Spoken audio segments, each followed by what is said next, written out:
The 1970s closed out with one of the most ambitious and popular concept albums of all time. But at what cost to the band? All in all, it's just another brick in the wall.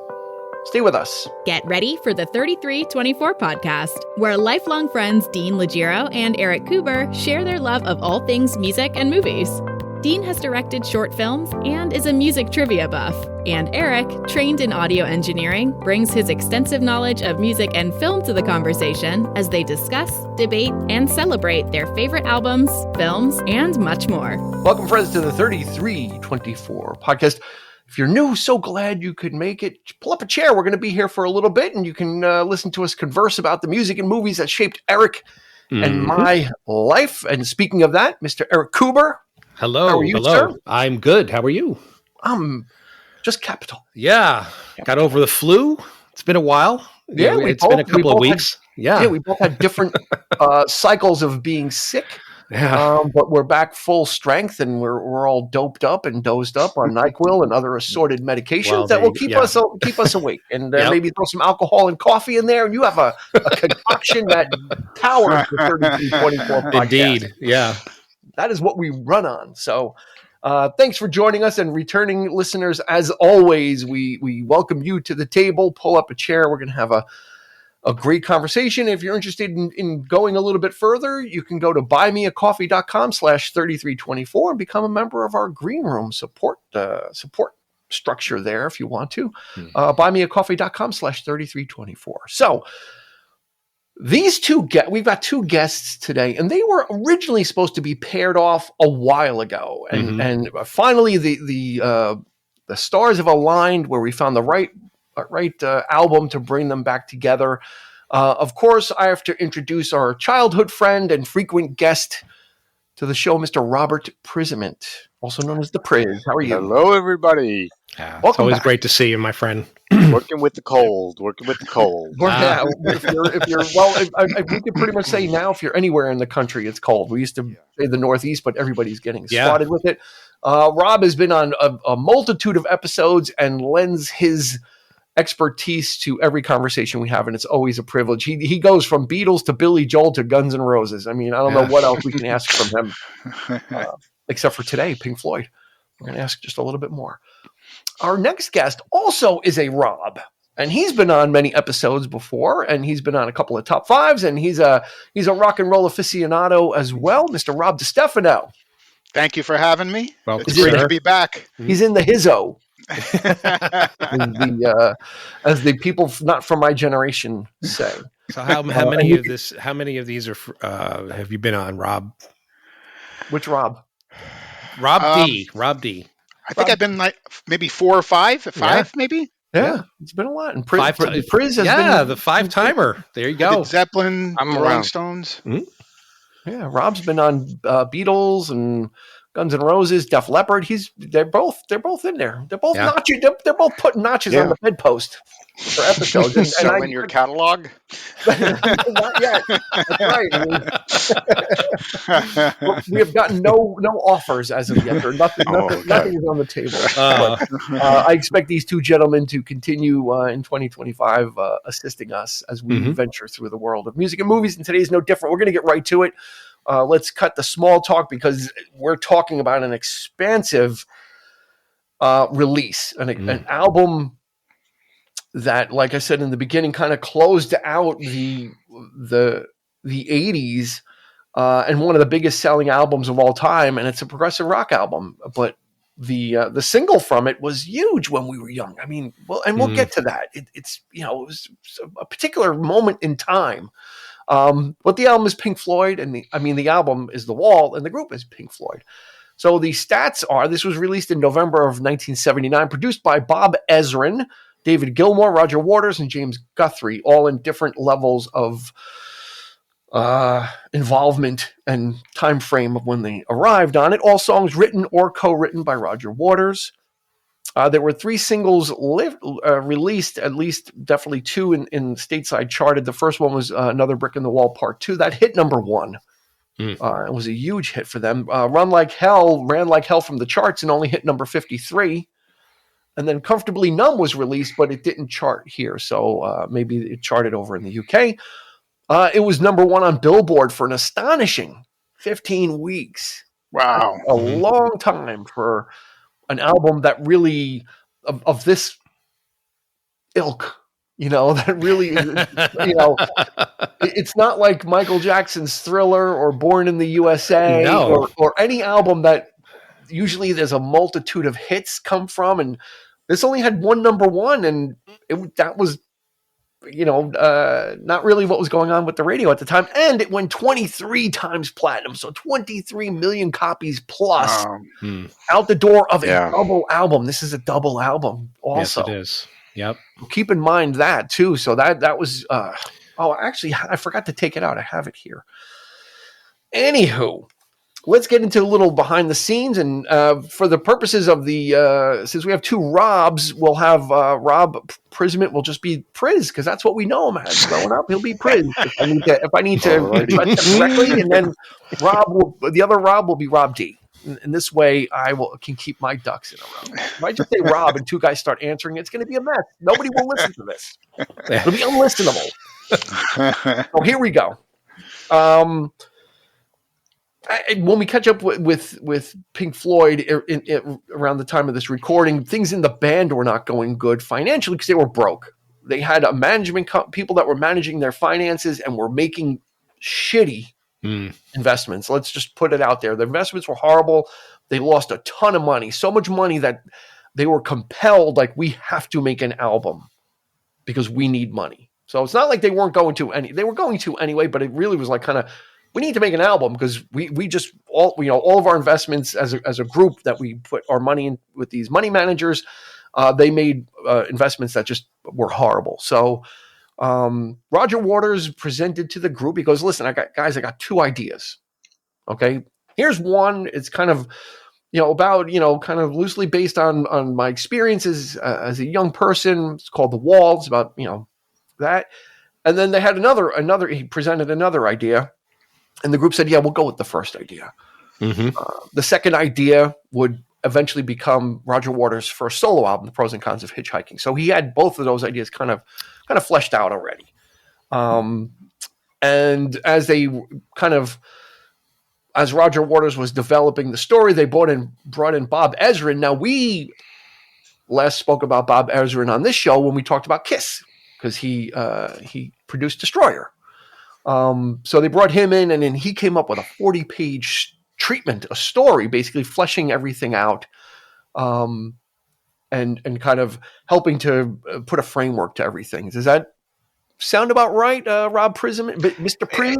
Very, very much so. I think that he kind of got the short end of the stick. Ezrin?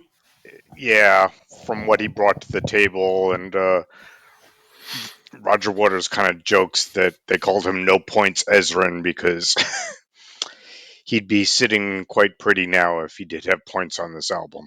Yeah. I believe Roger Waters said, actually pretty straight out too, don't expect to get any credit on this album, which is kind of well, as I'm going to, at least from my point of view, I'm going to kind of detail that most of the success goes to Roger Waters, but a lot of the blame goes to this guy too, because he's just got this attitude, Eric, right? That he's a genius, but there's a cost in his case, right? Yeah, he definitely knows it. I think it's this point where he, dare I say, he thought he was Pink Floyd. Literally. I mean, I came up with this great concept, like this and that. The thing that really turns me off about this album is that, and it's a hard album for me to kind of separate the art from the artist, only because he would fall back on his laurels with it. He would always have it in his back pocket. He's toured it, I don't know how many times, with various different people, obviously not with Pink Floyd, and it was always, because he didn't find great success with this solo career, Radio Chaos and Pros and Cons. I mean, they toured, and if you're a Pink Floyd fan, of course you went to see him on those tours, but definitely had that fan base. But they were great shows. Yeah, they were. I saw him on the Pros and Cons tour. It was an amazing show. With Clapton on guitar for the first half. For the half, I saw Andy Fairweather Low on the second half. Yeah, I didn't get to see Clapton. That's still a win. Andy Fairweather Low is still a win. But yeah, I mean, it just, but you cannot deny the contribution of the rest of the band on this record, especially Gilmour. And I have a lot to say about that. I mean, we'll get to that, but yeah. I mean, I definitely feel it's unfortunate that he doesn't consider it a group effort. Yeah. It's more me. You guys are Dave is kind of almost there. Rick Wright, unfortunately, he was fired, from the band because, he was going through a hard time and his marriage was falling apart at the time. He wasn't contributing as much as they thought he should. So there's various different stories to this, but ultimately he ended up getting fired, but then he got rehired as part of the touring band. So which is kind of odd because this guy contributed a lot, especially in the early years. I mean, it's shitty. Yeah. Rob D, where do you fall in on this whole Pink Floyd thing? I'm kind of not really against Roger Waters. I like those guys that are sort of keep the ball moving, You need, I think bands need someone like that that's going to take the reins and push the thing forward. And I'm sort of different from Eric in the sense that I the way a person is that doesn't really affect me as far as the music goes. I think the music speaks for itself. I mean, I'm sort of just I just lean more on the music than on the drama behind the scenes. Yeah. And it's interesting in this case though because this project is so personal, semi-autobiographical, so it's almost impossible to not have the person intertwined with it, and sure, when you have a passion project within a group, someone's going to take the lead. And I think part of the issue is not that he took the lead; it's how he took the lead, Priz. Right? It's kind of it's his people managing skills that are the problem, not the fact that he was going to write the stuff and do it, but just the way he handled his or not handled. He let everybody know very well that it was his project and he was taking the lead. It wasn't kind of behind the scenes. It wasn't you find out afterwards. And in my opinion, Roger Waters always was Pink Floyd to me. He was the brains. He was the main person behind it. It was very strange for me when they broke up and the other three, Gilmour, took the name as opposed to Roger. But even after that, I still stood behind Roger's solo stuff and went to see him, and as opposed to, I still went to see David and Pink Floyd, but it was always sort of Pink Floyd. It was never Pink Floyd for me without Roger. Yeah. Yeah, and I guess when you have such a strong personality like that, it can cast a long shadow. But these other guys were not ham and eggers though. David Gilmour is one of the best guitarists ever. I think his voice in Pink Floyd lends something that Roger Waters doesn't really have. He Roger Waters always, to me, his voice is always kind of either really psychotic sounding or menacing. And David Gilmour has like a softness to his voice that I really enjoy. And maybe that's the counterpoint of the two. And maybe that's what makes it work so well is that, David Gilmour is used to great effect on songs that need that atmosphere and kind of room to breathe. I think he gives it, I think which is interesting because on this album, there are a few songs where they trade vocals back and forth. Yeah. I can think of at least two or three. Yeah, most Comfortably Numb, most notably. Comfortably Numb, Run Like Hell, Mother, exactly. And there are other songs where they're singing together and harmonizing. And I can't think offhand of any other songs in their back catalog. Um, Maybe you guys can, where they are working so good vocally Mm-hmm. as a team.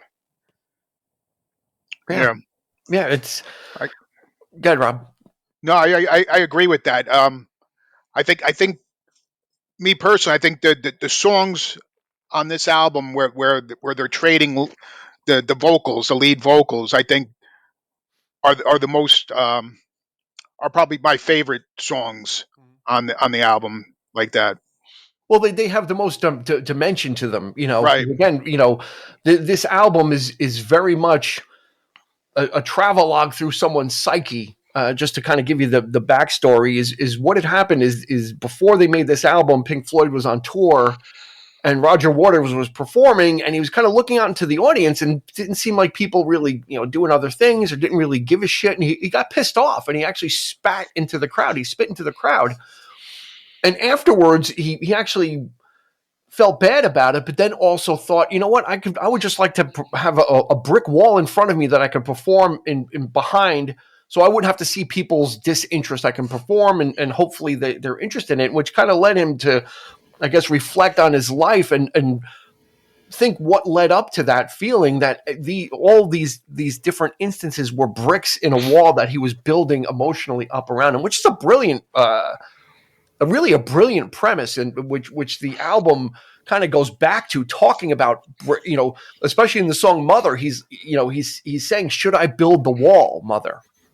Almost like at that turning point when he's young of, give me something to pin myself on to not be this way and not be emotionally cut off. And if you see in the lyrics, it actually gets worse. It's like, no, she'll decide your girlfriend for you. She'll see who's right for you. So you, as we go through the album, these bricks get built around this person, this mythical character, a fictional character named Pink, which I think, Eric, is just a brilliant premise where someone's able to use personal experiences, but then kind of craft the story around it. Yeah, he based a lot of the early stuff on his dad, his own father, who died during World War II, and there's a lot to that part of the story. Him being brought up by his mom, who was overprotective, and it's also a nod to a tribute to fallen band member Syd Barrett as well, whom Roger Waters just completely adored. I mean, he was really torn apart when Syd went.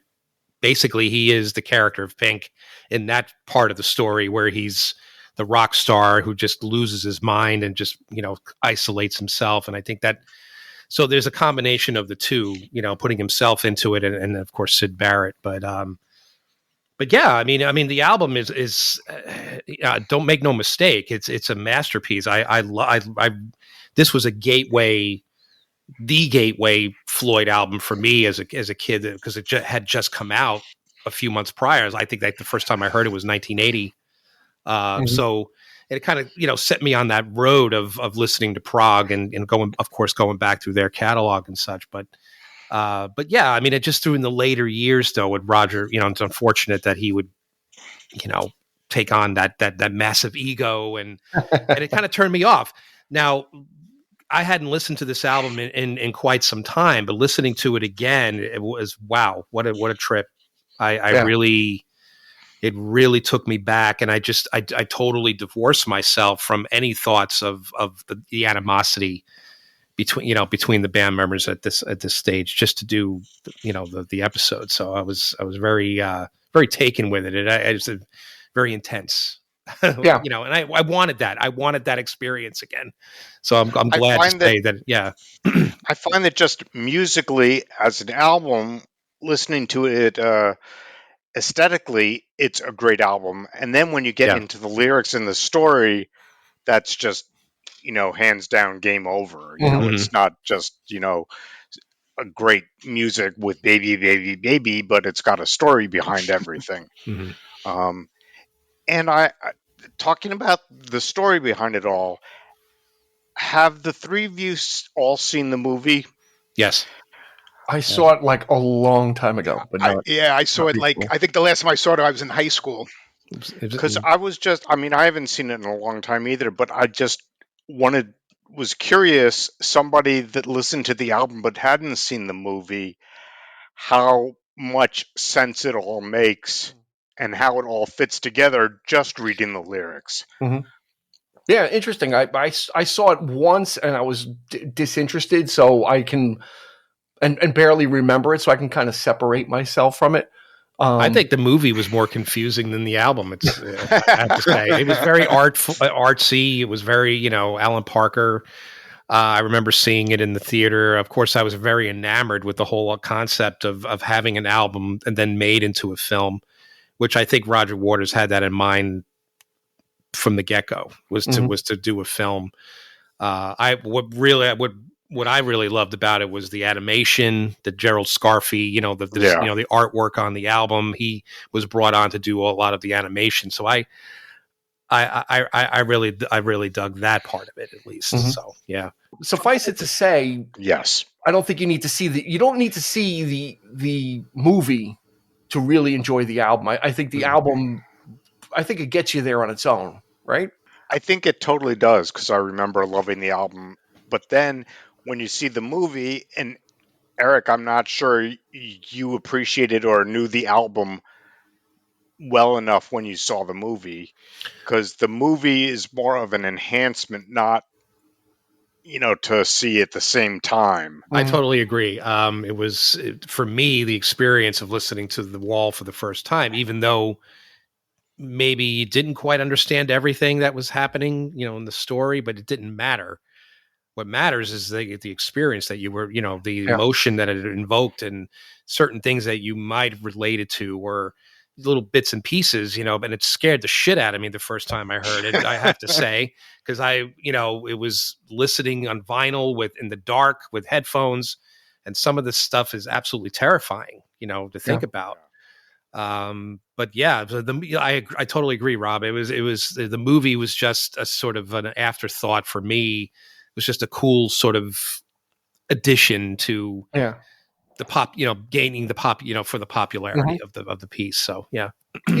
Roger's full game plan was actually three-legged, where the concert tour, which was very limited run of, I think, 4 stadiums, was a big part of his initial plan, was the movie, album, and the stage show.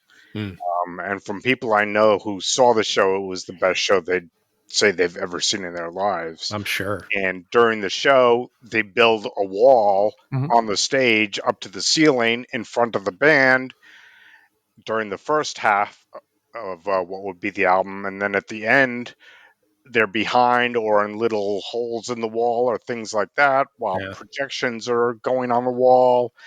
And at the end of the show, the wall gets knocked down right in front of them on the stage. And he kind of recreated that for the Pros and Cons tour. I mean, the first half of that show was Pink Floyd stuff. And he did a lot from the wall. And yes, there was parts of the wall that were built. I remember distinctly him. Nobody Home. Right. He was sitting in a chair with a lamp, and it was like, it was a wall, and he was like maybe 3 tiers high. Sitting that high up, and he was singing. Yeah, I remember that part of the show. And of course, the second half was the entire Pros and Cons album in its entirety. So, wow. But I mean, this is one of the only, I think, concept where it actually made it to a film. How many concept, like I like Genesis with the Lamb, Purple Rain. Peter Gabriel wanted it to make a film, and Tommy.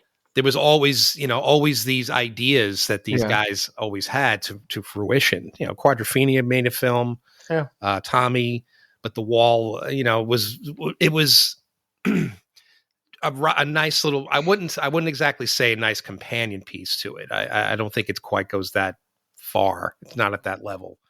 So yeah, I think the album is definitely. I think you'd be served, because this is a double album, and it is a heavy lift to listen to, especially if you're not into this kind of music. But I think it's so important to listen to this album, but also read the lyrics at the same time. And I think that really is, because it is almost like watching, it's almost like listening to a movie, because the lyrics really are are part of the, like, they don't really, some concept albums, stuff goes astray or it doesn't really fit, or they put a song in because they had it, but it doesn't really go with what they're doing. I mean, this whole thing really does fit, and as you're going through each song and listening to the lyrics, if you kind of know the framework of the story and the timeline, you can sit here, you can absolutely just sit back and listen to it and read it and take an auditory journey.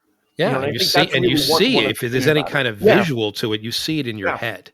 It's better to imagine, your own experience with it rather than being shown what it's supposed to be or may or not. So I always, the experience of listening to it was a much better experience than watching it. So I also experimented a little bit. I listened to it a few times straight through, and then I would hit shuffle and just let it play randomly. And I definitely got more out of it listening it straight through in the order that it should have went. It like maybe the songs themselves, like a lot of them, not a lot of them, but some of the songs don't hold up if they're not sort of meshed the way they are. At least, sure. If they don't have a different lead in or lead out from something else, on their own, some of this stuff would sound strange if you just listen to a 1 minute snippet of the happiest days of our lives, not knowing that it's wedged in between, another brick in the wall, part 1 and part 2. So this is one of those albums that you can't just kind of shuffle it and be like, I'll just listen to The Wall. It's like, no, this is something that demands to be listened to in order, because there's a sequence, there's a quote unquote method to the madness, honestly. That they take you on this trip. They take you through this character's life and the experiences and the memories and the feelings and the building of the wall, and then eventually the shattering of the wall with the trial and stop and so it's, like I said, it's a double album, so it's a lot there, but it's just so, what's so great about it though is the thing that Pink Floyd is so good at is textures and sound. So beyond Roger Waters, let's put the lyrics and Roger Waters aside. You've got Pink Floyd also as a group that just delivers like the trippy, there's some DNA from Dark Side of the Moon in this still. That's that trippiness and just the pastiche of audio sounds that you get with it, and it's led by David Gilmour. I mean, that's the bottom line. Is this would be a less? I don't care, and I think it's been proven in maybe in Roger Waters' subsequent work, but without David Gilmour, there's something missing. Yeah, is it fair to say? I mean, you could say, he's the leader of Pink Floyd, but he needs a foil. He needs someone that can temper that or that can deliver musical counterpoints to it. Yeah. We mentioned pros and cons. We mentioned Clapton playing on the album. Like, it's not surprising that he would pick Clapton, given the fact that they're both, they play in very similar styles. It's very sort of one note, very sustained notes, those high pitched. They can both reach that they have that range. Gilmour is, decidedly more trippy with this stuff because he likes to experiment much more than Clapton ever did. But I was never surprised that Eric always, and maybe that's, subconsciously I'm thinking maybe the reason I got into Eric Clapton so much was because of David Gilmour, because he was just there as part of a group. Listening to stuff like The Wall and his approach to the instrument is my favorite type of guitar playing, because he can both do, he could play rhythm, he could do a really tremendous solo, but also give texture when needed too. Yeah. Right. Yeah. I'm thinking of like, Empty Spaces, like that, that, just that effect that, that it takes you into the stratosphere with that. And it's amazing stuff. Yeah, and Priz, we did our top 5 guitar solos of all time, and this one cut from this album clocked in at number 1 for you. Yeah, Comfortably Numb. I want to talk a little bit about that. And a thing about the Comfortably Numb solo that I always find interesting is that like a lot of great guitarists, it's in his fingers. Okay? You can go to YouTube and search Comfortably Numb guitar solo covers and watch 50 of them, which I've done quite a lot, and just nobody gets it. They play all the right notes at the right speed and everything, but it's just not there. And it's just one of those solos that has to be David playing it. Oh man.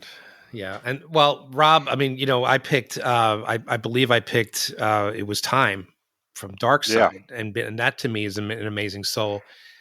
The reason I probably picked that verse is because I the way I could see it, like there's a hell of a lot of solos on this record that are tremendous. I mean, it's hard to choose. It's really hard to pick any single moment for me. It's like,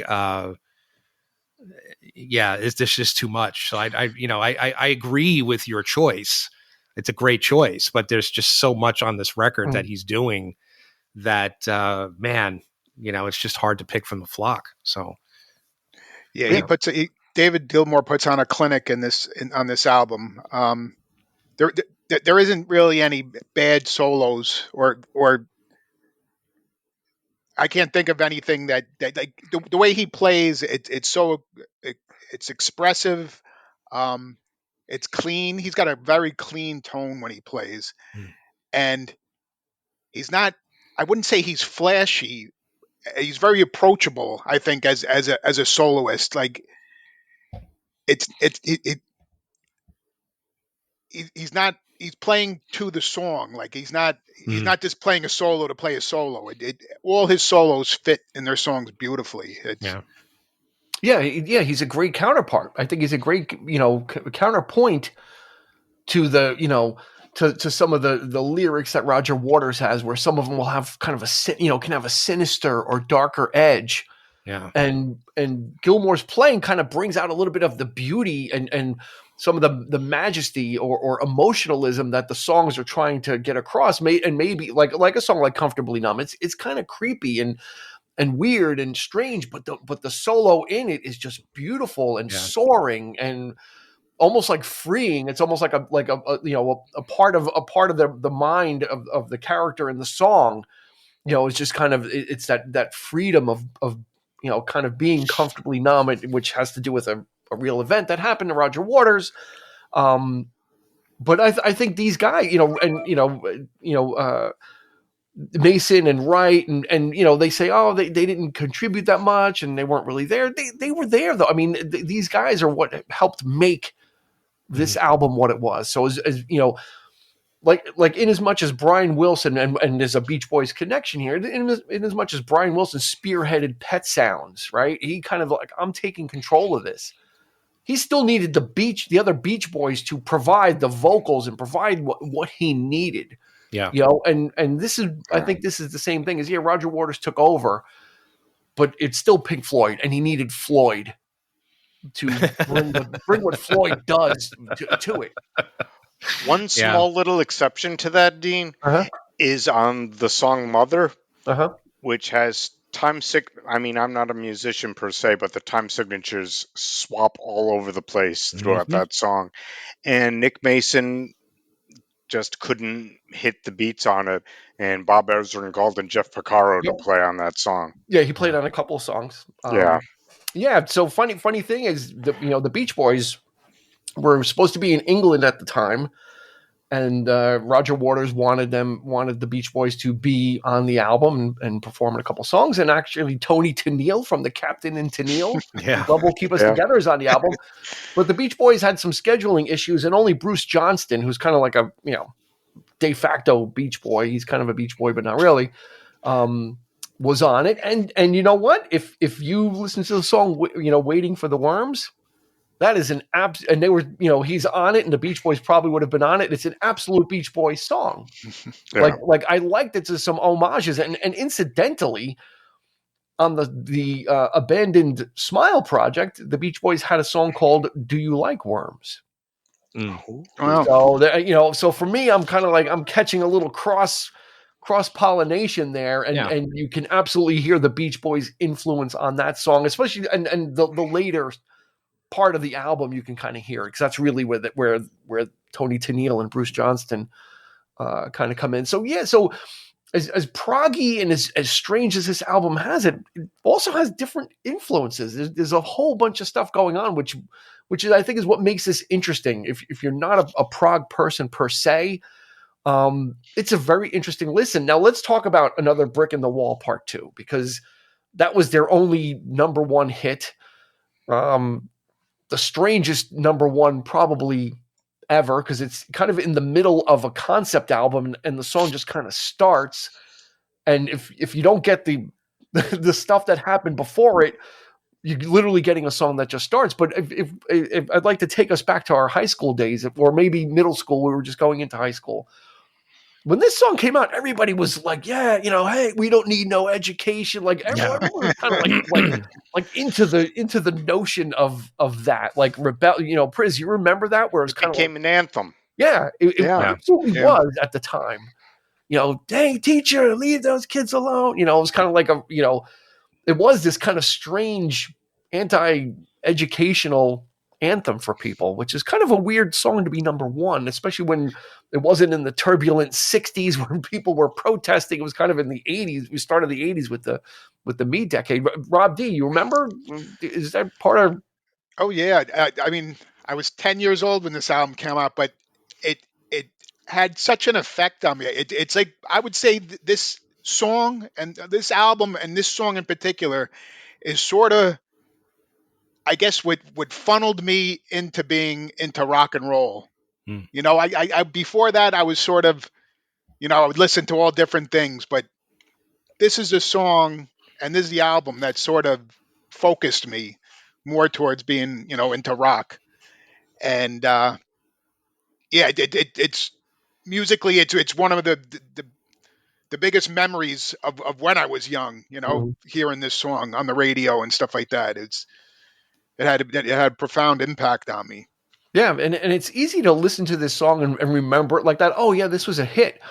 But when you actually listen to it and they have the kids singing, and they're singing, all in all, it's just another brick in the wall. These kids are saying how they're being emotionally scarred. Like this stuff is going to have an effect on them. And all in all, this is just another thing, another piece that I'm going to build in my life of blocking things off. It's I was listening to it yesterday, and it hit me when I was driving around, and the kids were singing. I'm like, wow, this is just so like the kids are saying that. The kids are saying, they were cognizant enough to be like, yeah, this is going to be an emotional problem for us. But you know what? It's just another thing that's going to happen in a whole line of emotional things that are going to happen. And that's the thing. It's kind of taken out of context. That became an anthem for kids. Oh, yeah, my mom would. Oh, I hate that song. How dare they? That kind of thing. And I'm just like, but that's not what it's really about. There's more to it. You just don't know. If you don't listen to the album, and the fact that it's very timely too, given the slight disco beat to it. Exactly. It kind of has that sort of. So they were very clever to it's 79. To put that in there. So yeah, especially the single. The single is actually the beginning. It's not just, it doesn't just come in. There's a little bit more of an intro there with the guitar, and it's slightly more, sort of funky beat to it. But it's like, yeah. And I love his solo in this song too, David Gilmour's. Yeah. It's probably my favorite solo on this album that he has. I just love.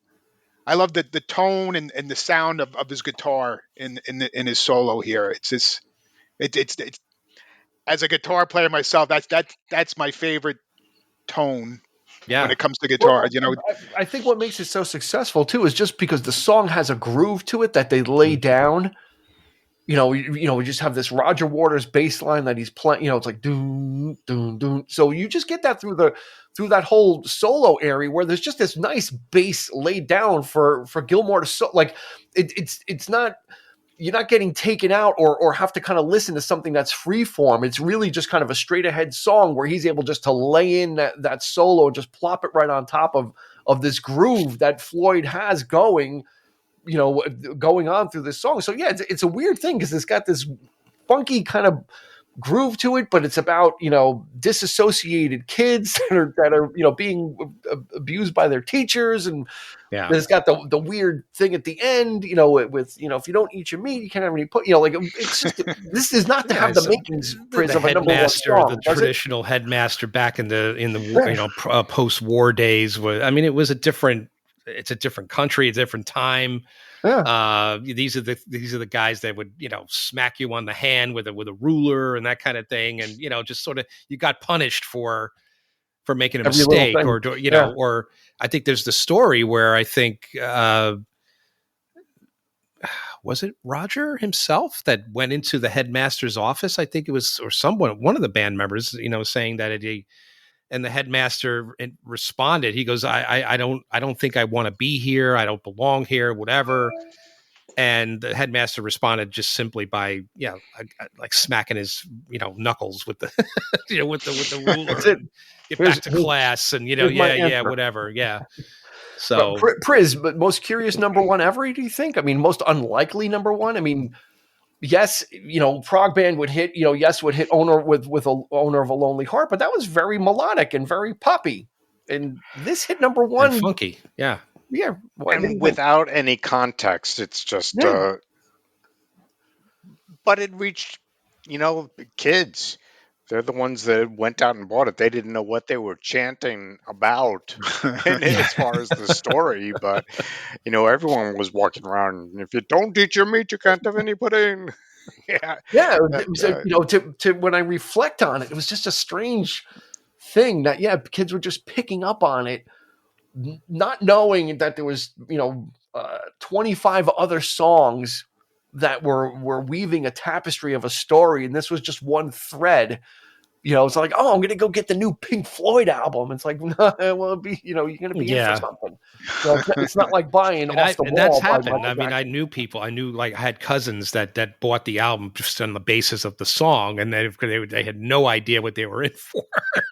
And I would laugh because I'm like, God, I hate this album. It's what is this? And I'm like, well, there you go. But it's just another brick in the wall. There you go. That's what that album became. It was a disappointment and something for them to get emotional about and put a brick in the wall for them. The thing about this record too is how, like, you could take it for what it is, and it's very straightforward for the most part, but you could also really lean into the fever dream of it, and sort of the hallucinations, and the just, you can let your imagination kind of run rampant with this thing. I mean, there are songs in this thing that take you there, be either musically or even lyrically. It's just it's at least it was like that for me. There were parts of the album where I'm just kind of like, what the fuck is going on here? I have no idea what I'm listening to, but I like it. Yeah. I'm in the zone, and it's. Yeah.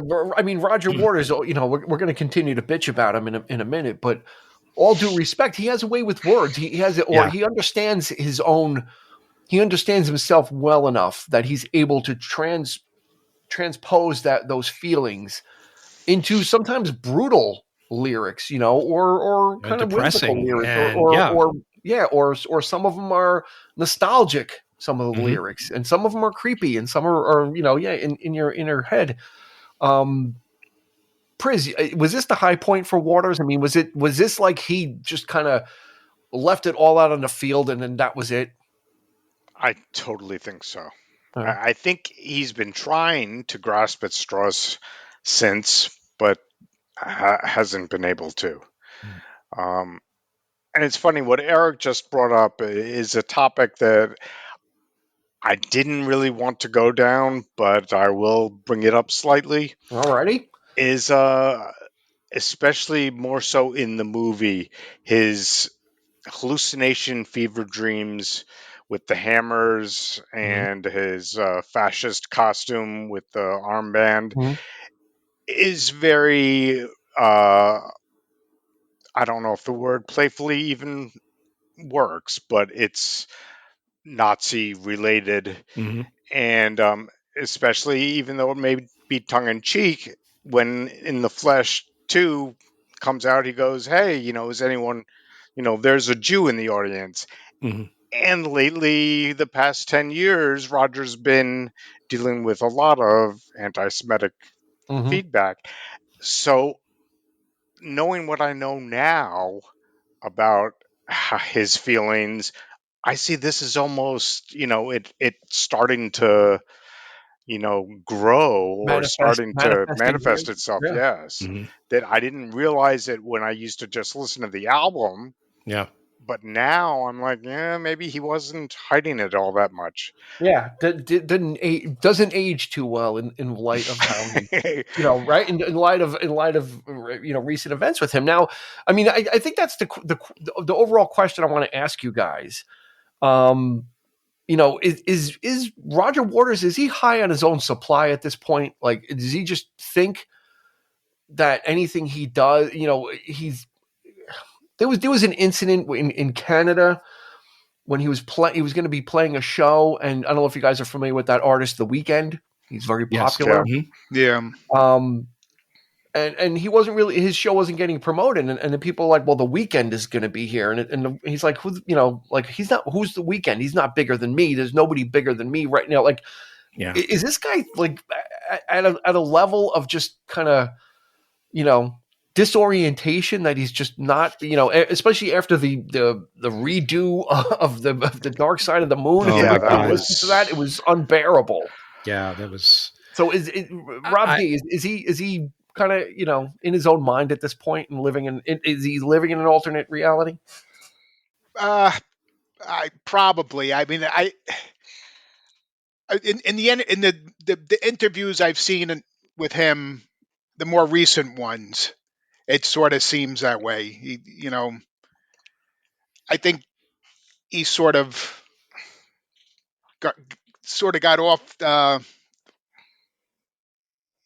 maybe living in the past. I don't know. He's sort of not really.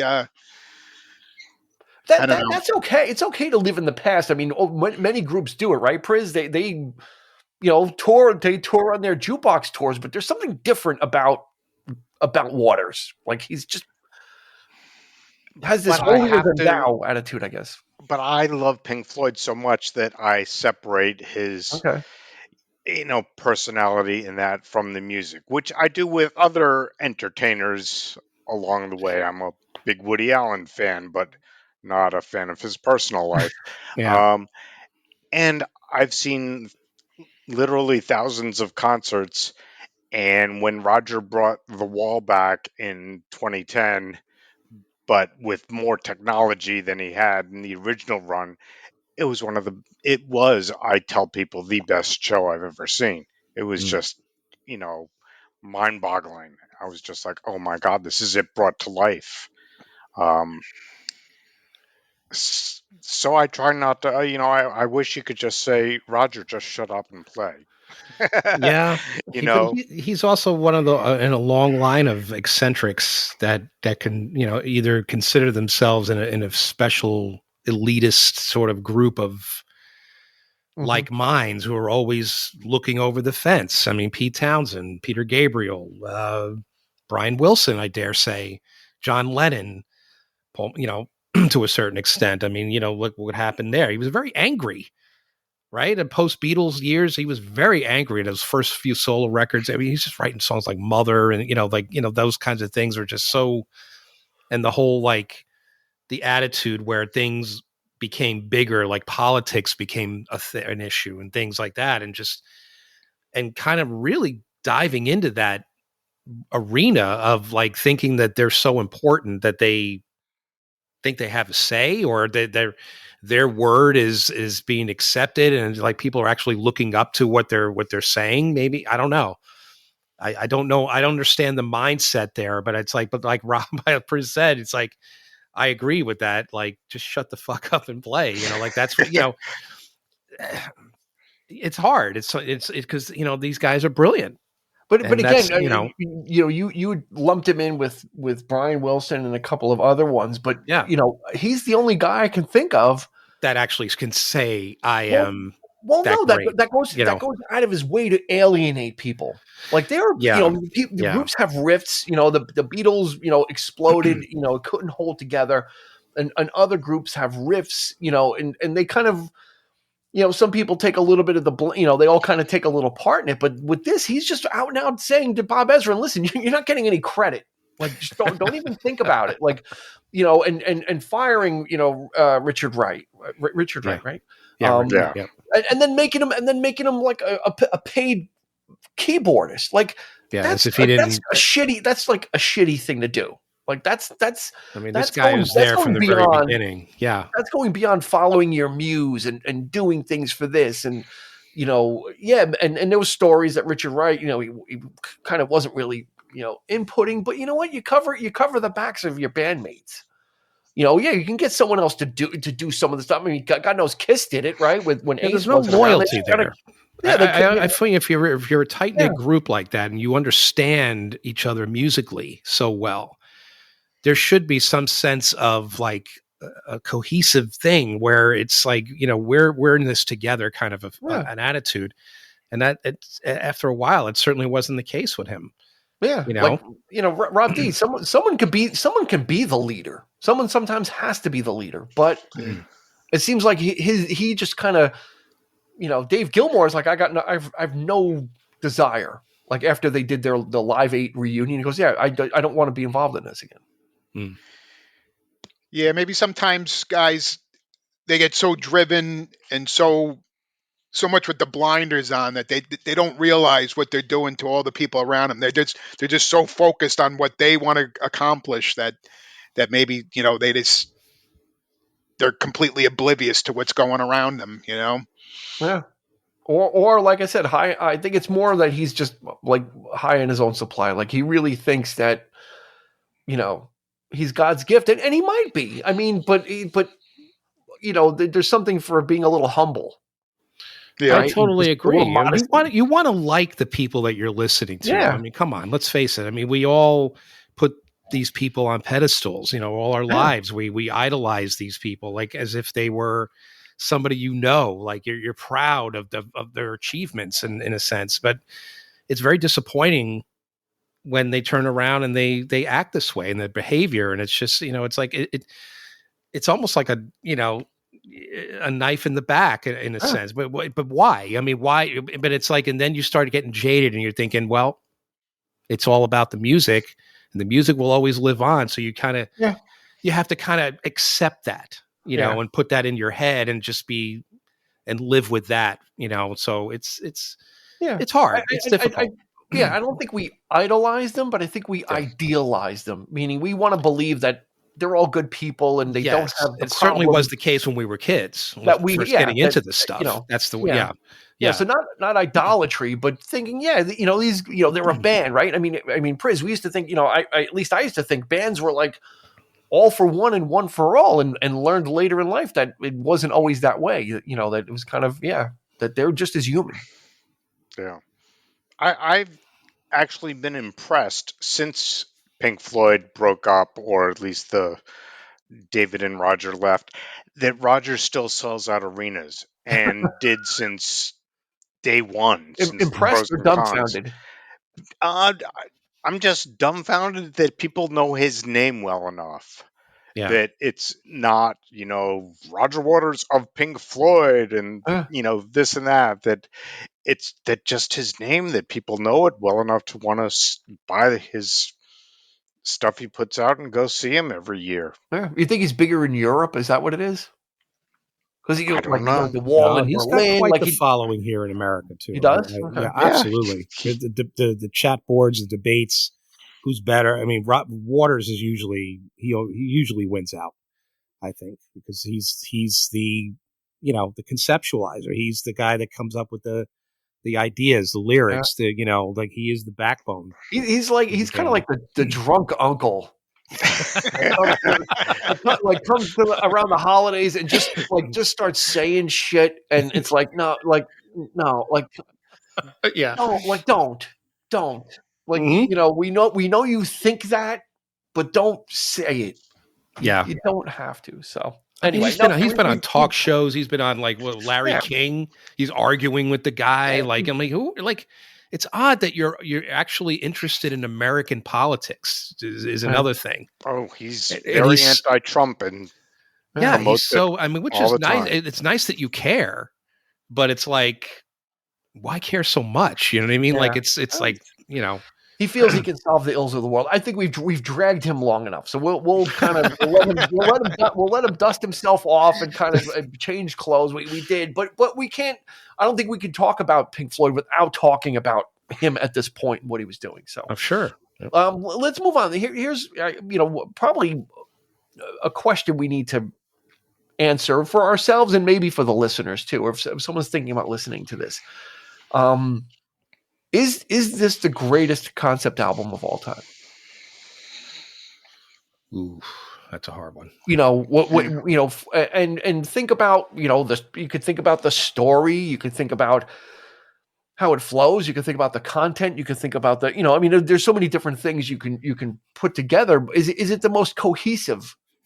Yeah. How about that? Is it the most cohesive concept album? Is it something that somebody could pick? If you gave them this, The Lamb Lies Down on Broadway, and Quadrophenia, which one would someone have the most success with in not turning it off?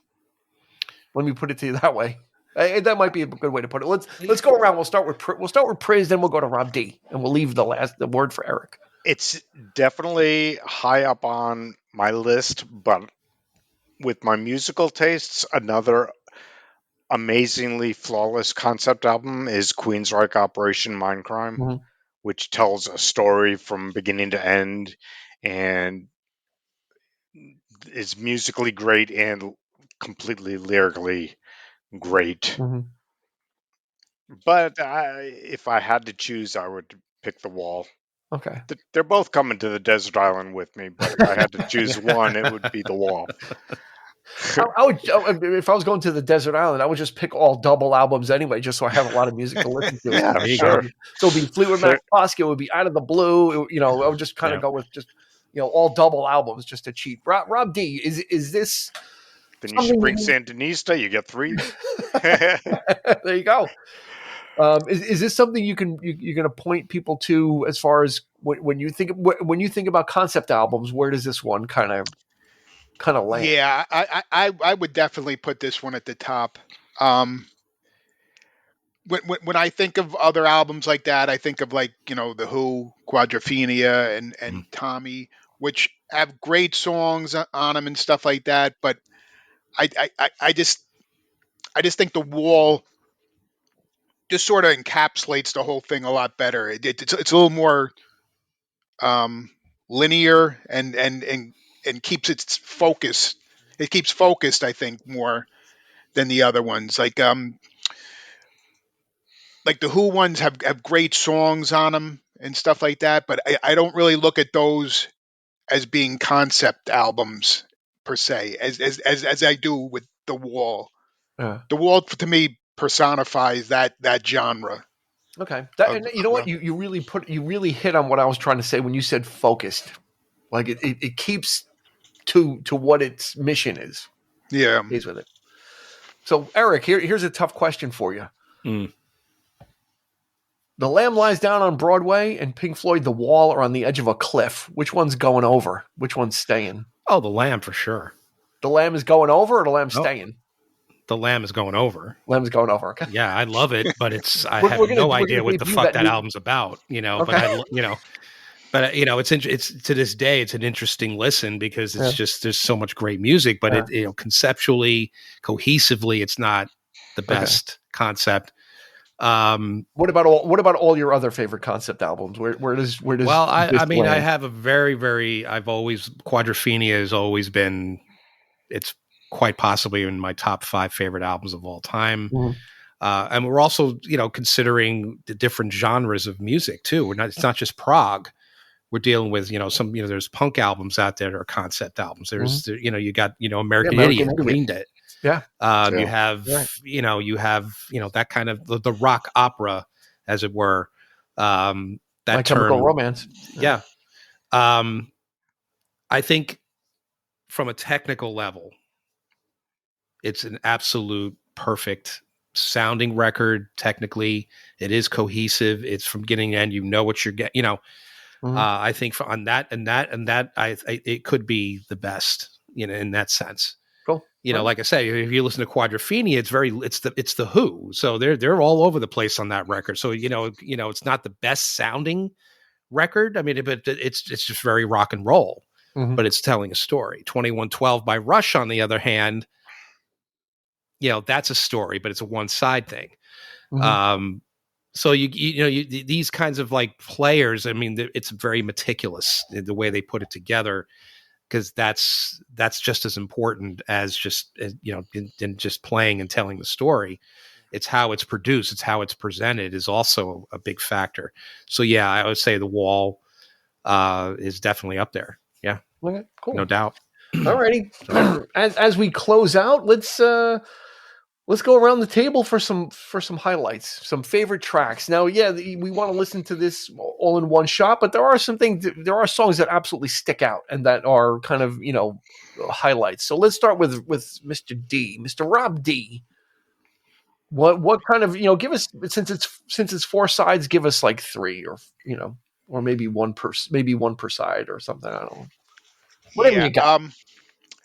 I would definitely say Mother. There's something, the dual lyrics there. The Gilmore singing and I tend to like songs that start off slow and then sort of build a little bit, and I just love the play between the vocals on that. I mean, it's a pretty straightforward, basic song, but I just like that dynamic of it. I also love Young Lust. That's a great song. Yeah, it's definitely a rocker on there. Guitar playing is great on that, and you got to love the operator at the end of the song too. Which was a real phone call. That was Roger Waters pranking, I think, Nick Mason, I think he was calling him, and Nick Mason was like, I'm not dealing with this, and hanging up. But they got they got the recording of it, and the woman's like, I don't understand why someone's hanging up if there's supposed to be a woman there. Cool. Priz, what do you got? What are some of your highlights? What do you look forward to while you're enjoying it? I will take Comfortably Numb. Mm-hmm. I will take Nobody Home. I think is just a phenomenal song. Of course, Mother. Mm-hmm. And I just wanted to say on the way out that there's a lot more to this album every time you listen to it. So don't just give it a listen and say, not my thing, but you have to invest the time into it, and you will get your money's worth by investing time into it. Well said. It will not disappoint. Yeah, this album absolutely pays dividends when you sit with it, and you might have to get through it the first time if you don't kind of get it, but like I said, if you read the lyrics while it's going on, I think that it helps really connect. I think it helps someone connect a new listener. For me, I never listened to this album a ton, but I listened to it a ton recently, and it really. I think Rob hit it on the head. You really get your money's worth the more you listen to it. I don't think you can listen to it once and be like, oh, okay, I listened to The Wall. It's like you heard The Wall, but did you really listen to The Wall? Yeah, and there's a difference there. So, Eric, what do you got for your prime cuts? Maybe that should be a new segment, prime cuts. My very favorite track on the album is Hey You. Always has been. I love that track. But I think probably the entire second side B of the first, if it's a double disc, it's when he brings the girl home, and like Young Lust, One of My Turns. I love that entire run right there. And then, like the doo-doo, then it goes, and then to start the third side with Hey You, when the wall is completely built at this point, is, and now it's like he's realizing it. That's an amazing revelation right there. But I always love that track. It's always been my favorite. So, all right. Yep. I'm going to go with Young Lust. I've always loved that song. I love the guitar work from Gilmore on it. Mm-hmm. It's kind of like a showcase for him. Because it is like Rob D says, it's kind of a rocker, and it lets him kind of uncork a little bit, which is kind of neat.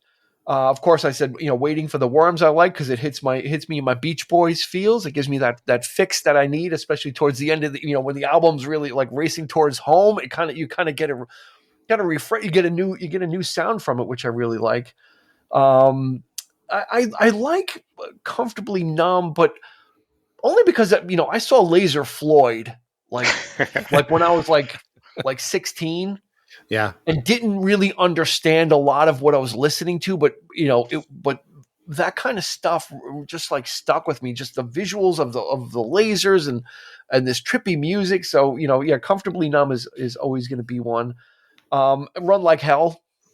Oh yeah. Again, there's so many different things on this album that they give you to pick from, like that.